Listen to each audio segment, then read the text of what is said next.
Hello everybody, welcome to Little Rusty Bucket. Subscribe to the channel and drop a like. Thank you so much to the first 10,000 of you who have subscribed. This channel has been reaching levels of success that I was not anticipating coming so soon, so I really do appreciate it. And if you've been watching these videos and you aren't subscribed already, I see no reason not to. We've been uploading daily over here, just like we've been uploading daily over on Rusty Buckets, formerly also. With that said, enough about me. We're going to be talking about Stephen A. Smith further because this channel has just kind of turned into me reacting to media clips.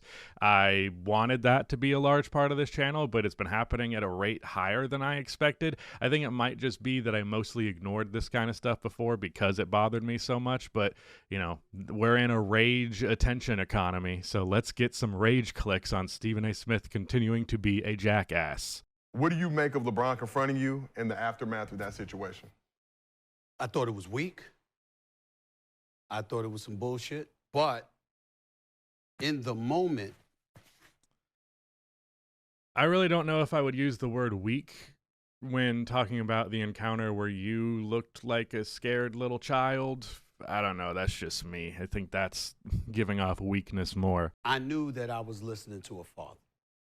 Here's what happened. And a lot of people thought. How did you not know you were listening to a father?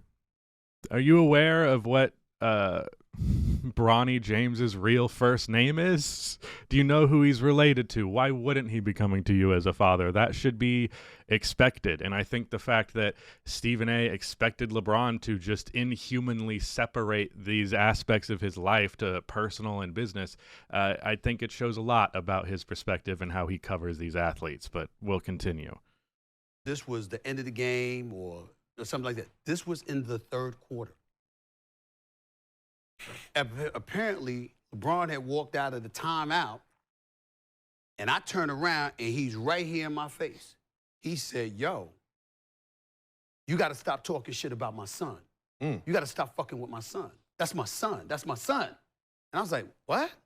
He said, nah, fuck that. I said, yo, let's talk later. And so when I went on the air the next morning, first things first, believe it or not, I know this is shocking for people to believe, but I didn't have any intentions on talking about it until I woke up that morning and saw that the shit had gone viral.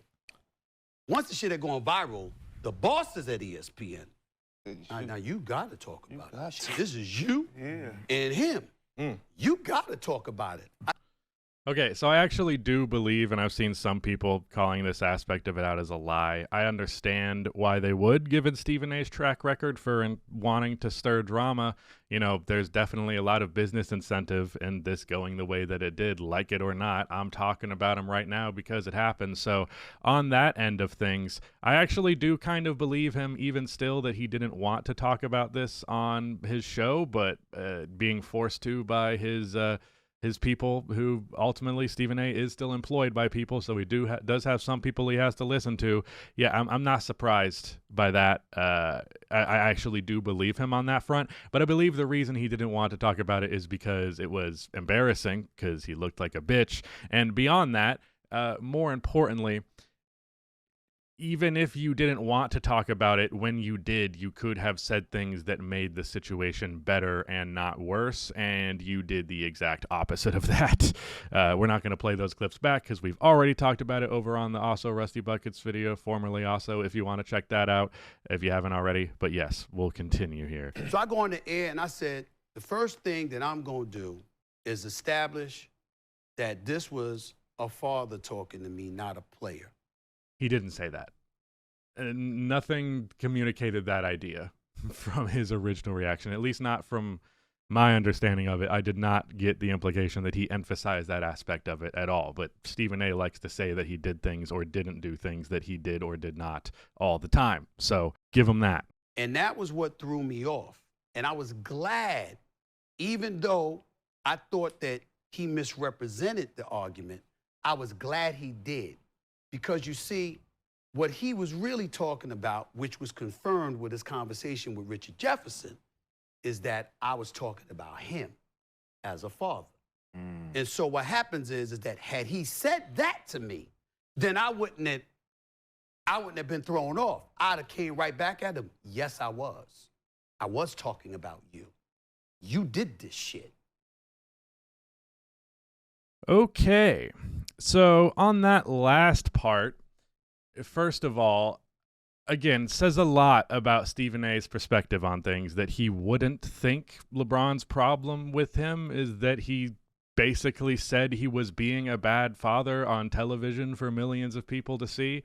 That seems obvious to me. When the whole confrontation went down, it was immediately apparent to me that it was more about how Stephen A talked about his son and him and their relationship. I don't think this confrontation was going to happen from LeBron if Stephen A just said, like, yeah, he's trash, he's not good, I don't think he belongs in the league. Well, he didn't leave it at that. He then brought in personal aspects of the equation that I think should be untouched. Now, I understand to some extent why you would talk about the nepotism angle and all of this. I think it's fair to do that, but the way in which Stephen A went about it was disrespectful and ignoring the humanity of the NBA player that he's talking about, which is something that I harp on all the time, is these mainstream analysts very often will talk about these athletes as though they are content first and not people. And yes, I'm obviously a content creator, but I have managed to do this pretty well without, calling someone a bad father. that hasn't come up yet, I don't think. So while I do understand where Stephen A was coming from initially, I think he should have been more mature about how he went about this, and also he should be able to self-reflect better than he did. In case you were wondering, my Stephen A. Smith for president endorsement was not too serious, but my essential argument was that he could be like Democrat Donald Trump.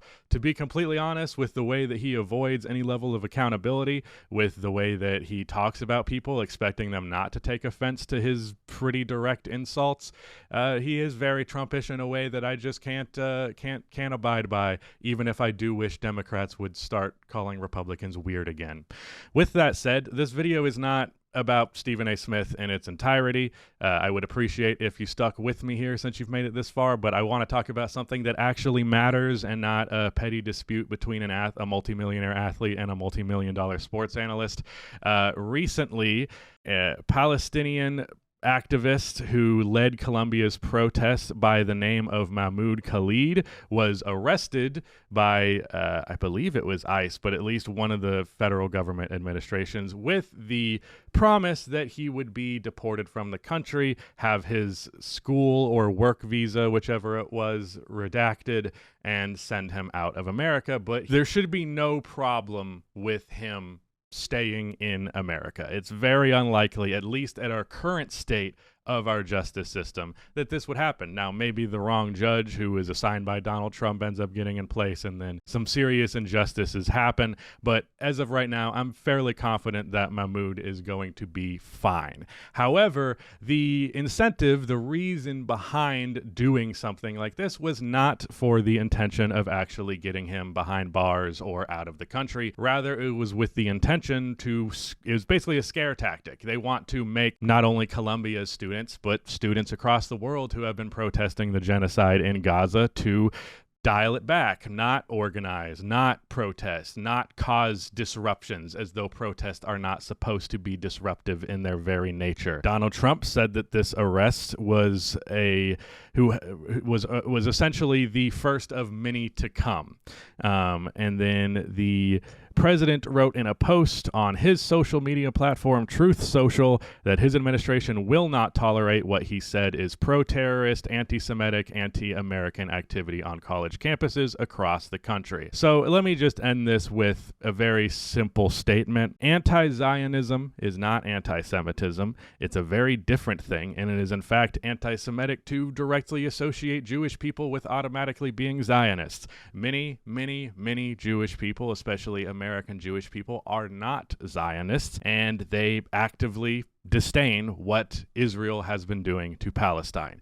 So what Mahmoud Khalid did here is not anti-Semitism. He was anti-genocide, anti-kids being bombed, anti-entire families, city blocks getting evaporated. Gaza is pretty much entirely rubble, and the people who are living there are living amongst that rubble. There is no justification for something like this. October 7th is not a justification for something like this. There's no way that that's okay. There is no series of words you can string together to justify something like that. And the only crime that Mahmoud did was organize against this incredible injustice, while people like Donald Trump and most politicians in this country stick their head in the sand while sending billions of dollars to Israel. So my overall point to bringing this up, do not let this quiet your voice.